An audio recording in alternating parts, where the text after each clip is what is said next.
Hello and welcome to the lecture on Chapter 12. 12 is going to be all about research, and hopefully by now you've been doing a little research with your course project and can see how research works and hopefully can benefit our knowledge and understanding of topics and subjects.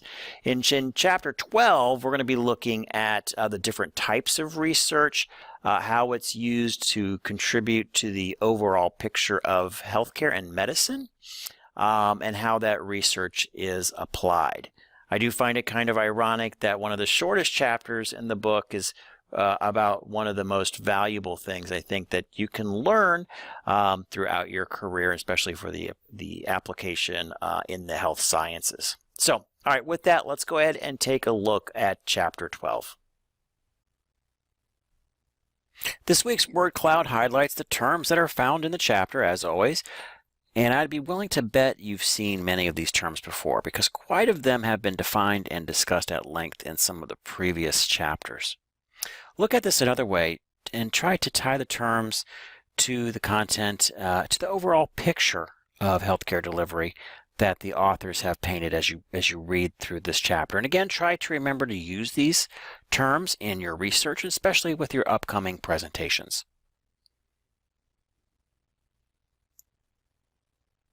On several occasions in this course, I've asked you to visit those digital libraries and come back with a scholarly peer-reviewed article. And many of you did just that. These scholarly articles are generally and almost always based on research the author has either performed themselves or is reporting from the research of others in the form of like a literature review to answer a research question. Now, in medicine, research is rigorous, and the degree of rigor in the data collection and reporting process is a measure of how good or reliable the research is. Now, there are several different types of research performed in healthcare. Throughout this chapter, we will be discussing each one of them. So the first one is basic science research. Then you also have clinical research and then clinical trials. Now, basic science research is the foundation of all advancements in clinical medicine. This type of research is generally performed by biochemists, physiologists, biologists, and others where that research is really at that cellular level. Research of this type attracts understanding of the growth and development structure and function, or really of the human body. There's really fundamental basics. Now, clinical research focuses on advancements in early detection, diagnosis, and treatment of diseases or injuries, health maintenance, and even palliative care. Anyone working in these specialties is capable of conducting clinical research. Clinical research is mainly experimental research, like clinical trials for new drugs, or maybe even diagnostic treatments, or even new technologies. Now I'll go off on a little bit of a sidebar here. My wife actually was a clinical research associate. She was hired and worked for a major drug company, and that drug company did trials all over the world, and they would do these drug trials with physicians, with universities, and she would have to go out there and provide oversight to make sure that those clinical trials were following all the correct protocols, and many of them, those protocols driven, of course, from the research that the company wanted to do, but many of them were driven by FDA requirements. All right, so enough of my sidebar there, but it was a very interesting job for her, and she really enjoyed traveling all over the country and meeting these principal investigators who are doing all these interesting drug trials. All right, let's go back to off my sidebar here. But again, speaking of clinical trials, let's talk about them for a moment. A clinical trial tests a drug against a prevailing standard of care. That would mean the comparison of a new drug with an existing one, or one therapy against a drug or other therapy. Now, if there is no existing drug or therapy, then a control group and a placebo usage is necessary to minimize bias. In a study using placebo, a blind study means that the participants do not know if they're receiving the drug or the fake drug, the placebo. but the researcher knows. And in a double-blind study, both the researcher team and the subject do not know who is getting what until the study is actually complete. In any type of research study, the health and safety of the research subject is important and must be protected. Then the research must be vetted for scientific merit before it can even begin. The ethical considerations must be looked into as well. Informed consent must be obtained from the research subject, spelling out in clear detail the potential risk and benefits from participating in a trial. Now, your text refers to subjects as volunteer subjects. This is important. In order for bias to be minimized and human rights respected, the subject cannot be coerced or forced into participation. It is up to the volunteer, the subject to volunteer, to weigh out their own choices, the potential risks, to experience the potential benefits or no benefits if they were given a placebo.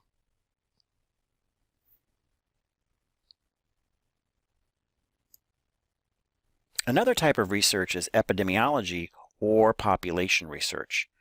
The main focus on this is the distribution and determination of health, diseases, and injury in human populations. Epidemiologists use observational research, which is pretty much like it sounds. They look at the world and collect information on natural phenomena, behavior characteristics of people, their environments, and how circumstances impact their health. There are two types of studies performed by epidemiologists. There are descriptive studies, and then there are also analytical studies. In a descriptive study, patient records, surveys, database information is all used to identify conditions found in populations. Descriptive studies are fairly quick to perform and expensive because you are looking already at data collected and making your comparisons from there, not unlike a research project that I would ask you to do. So analytical studies will test a hypothesis and explain a phenomenon through statistical associations between known factors. Sometimes a descriptive study leads to an analytical study, but they can both be independent of each other. Experimental studies can also arise from a descriptive study when looking for a kind of a cause and effect. Here again, control groups are used like a clinical trial. And just like a clinical trial, the same ethical concerns must be satisfied. Medical research covers more areas than the latest and greatest breakthroughs in treatment and technology. Medical research covers more areas than the latest and greatest breakthroughs in treatment and technology. Research also turns its eye to itself, looking how medicine is practiced in the hospital, office, and even the walk-in clinic level. In 1989, the Agency for Healthcare Policy and Research was created to succeed the National Center for Health Services Research and Healthcare Technology, and became a part of the Department of Health and Human Services. Now, what the Agency for Healthcare Policy and Research does is update and promote the development and review of clinically relevant guidelines to assist practitioners in the prevention, diagnosis, treatment, and management of clinical conditions. This is accomplished through panels of appointed experts who review the literature of clinical studies. After looking at the scientific evidence in the studies, the panel then makes recommendations and guidelines for patients and practitioners to follow to gain best outcomes. Now, the Agency for Healthcare Policy and Research funds two types of research activities: patient outcome and literature synthesis. For 10 years, the agency studied patient outcomes, but this came to a halt, and now the focus of the agency is on supplying the private sector groups with scientific information so they can make their own guidelines. Now, why did this change? Well, the AHCPR, that's again the Agency for Healthcare Policy and Research, looked into back pain, a common enough ailment that affects millions of people nationwide. Hopefully you're not one of them. Their research concluded with the guideline that surgery as a treatment for chronic back pain was no more effective than more conservative treatments. And who do you think was a little bit upset about these findings? Well, of course, the surgeons were upset. The surgeons organized a lobby telling Congress that the agency had no business in creating clinical practice standards without considering their expertise and opinions. So a compromise was reached with the AHCPR acting only as a science partner with the public and private organizations. The agency then agreed to produce guidelines that focused on funding research on medical interventions and analyzing the data. The agency that went through another name change, isn't that so popular here with our government? And when the Healthcare Research and with the Healthcare Research and Quality Act that was back in 1999 was enacted. So the new name of the agency now is the Agency for Healthcare Research and Quality. And its new mission is based on 4 key points. 1, improve outcomes and the quality of healthcare services. 2, reduce its costs. 3, address patient safety. And 4, broaden effective services through the establishment of a broad base of scientific research that promotes improvements in clinical and health system practices, including disease prevention. The agency's top priority is to transmit the research it sponsors and new health information directly to the consumer, you or I. Healthcare is expensive, whether you have insurance or not. My guess is many of you do. But if you don't have insurance, it's even more expensive. And this is not news. We've all known this for a very long time. Back in 1971, there was a study performed which became the largest and longest running research project on healthcare services. The Rand Insurance Experiment assigned one of 4 different insurance plans to families who participated in the research. As expected, the participants used their plans in significantly different ways with little measurable differences in their health outcomes. The research was followed by 2 more projects addressing service utilization and medical outcomes. All 3 demonstrated the need of federal support of outcomes research because this will aid in better clinical decision-making, better patient outcomes, and reductions in medical costs. The focus on outcomes led to even more medical research into the larger problem of poor quality healthcare. The research results pointed to the overuse of expensive invasive procedures and the underuse of inexpensive services. Now, medical care is a careful juggling act of research, the available research, and how really the practitioner, the physician, chooses to apply it. Now, that said, physicians feel that only a physician can appreciate and judge the quality of another's work. While this is partially true, it makes the results of this peer review process questionable even to the physician. When administering healthcare services, the decisions they make based upon the knowledge they have for treating the unpredictable patient they feel can only be judged by themselves as to whether the care was good or bad. Now, the medical community answer to this quality puzzle was just to eliminate the ones that delivered truly that exceptionally poor care. Health service researchers have known for decades, though, that healthcare quality was measurable and that excellence was quantifiable and identifiable, as well as poor care.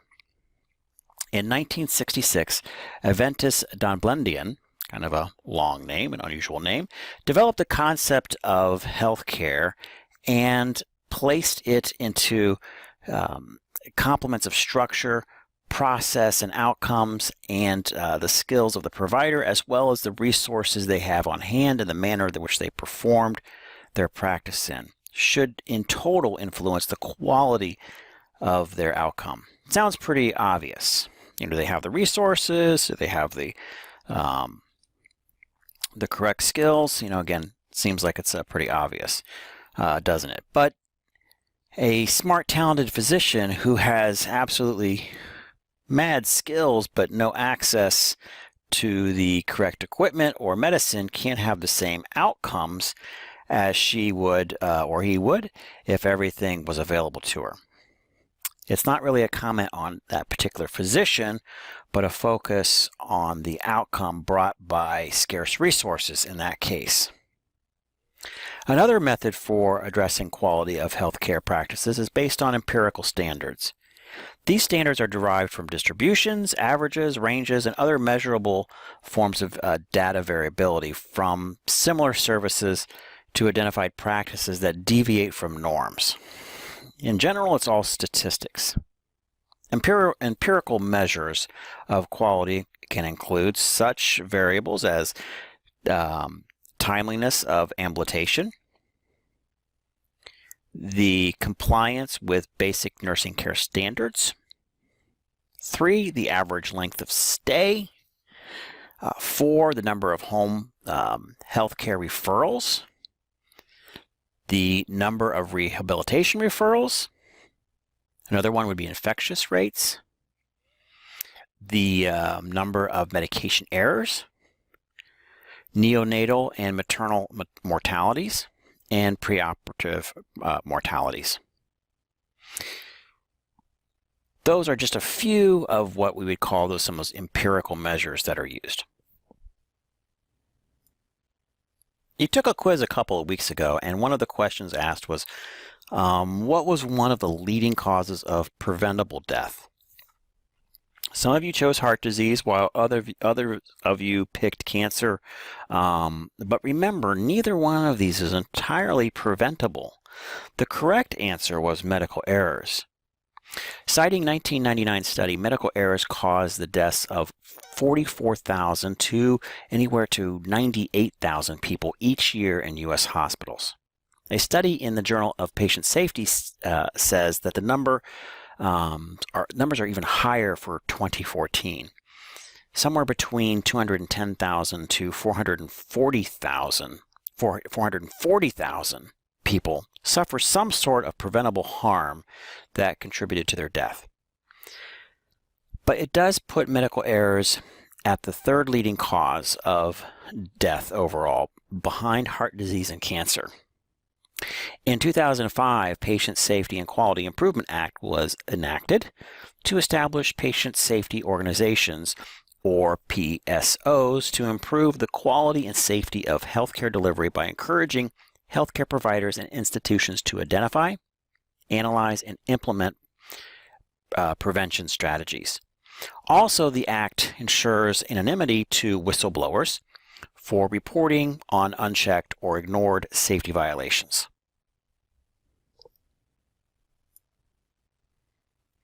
The Patient-Centered Outcome Research Institute was created by the Affordable Care Act.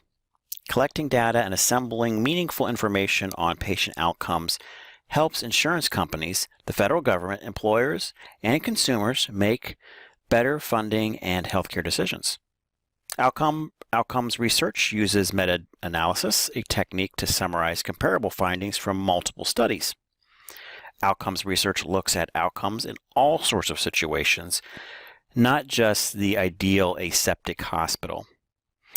This is advantageous in that the specific solutions can be found and implemented for specific situations. Medicine is not a one-size-fits-all service. What works in one situation for one patient may not translate across the border for all patients in a given situation. The appropriateness of studies are conducted to determine the circumstances a procedure should be or should not be performed. The goal of research is to create better patient outcomes by changing the behaviors of providers. Better outcomes increase patient satisfaction rates. To be competitive in healthcare, patient satisfaction is a top priority. Reimbursement rates are now being tied to patient satisfaction by rewarding providers who create good outcomes for their patients. Okay, one more thing. Let's discuss conflicts of interest. In research, conflicts and bias need to be reduced or eliminated to make the research strong and valid. But research costs money, Research into new medications can be funded by the pharmaceutical industry. As I mentioned, my wife worked for one. Some pay researchers to design and interpret drug trials, and some have been accused of misrepresenting the results or suppressing unfavorable results. Sometimes the conflict doesn't happen with the direct project funding. Sometimes the conflict happens on a more personal level with gifts or bonuses. The funding for the FDA, which at one time was done through the government, is now getting their funds through the pharmaceutical companies they are supposed to be monitoring. There have been issues, and your text discusses a couple of them. Suffice it to say, there have been FDA-approved drugs that have been yanked off the market because of patient injury or death. Your text also points out conflicts with physicians and ethics. Some physicians at U.S. medical schools sell their names to give studies at their research universities credibility and the perceived quality, while they themselves did not perform the research. The National Institute of Health, who funds many of the nation's research studies, feels it is in the university's responsibility to clean their own houses, not the federal government.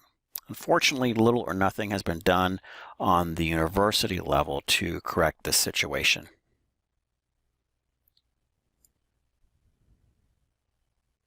Well, that was not a happy note to leave things on, but I do want to thank you for joining me again on this lecture for research. Watch the videos, make sure you study the terminology in the text, and remember to practice that terminology in your writing and in your discussions with yourselves. You're learning a new language, and the only way to learn that new language is to practice it. If you need help, remember I'm only one simple text or email away. You can also use the virtual office, but remember, if you text me, I can usually get back to you within a few hours. And again, if you have a question, there's no such thing as a stupid question, so feel free to ask that. I'm sure someone else has the same question within the class. All right, that concludes this lecture, and as always, thank you for watching.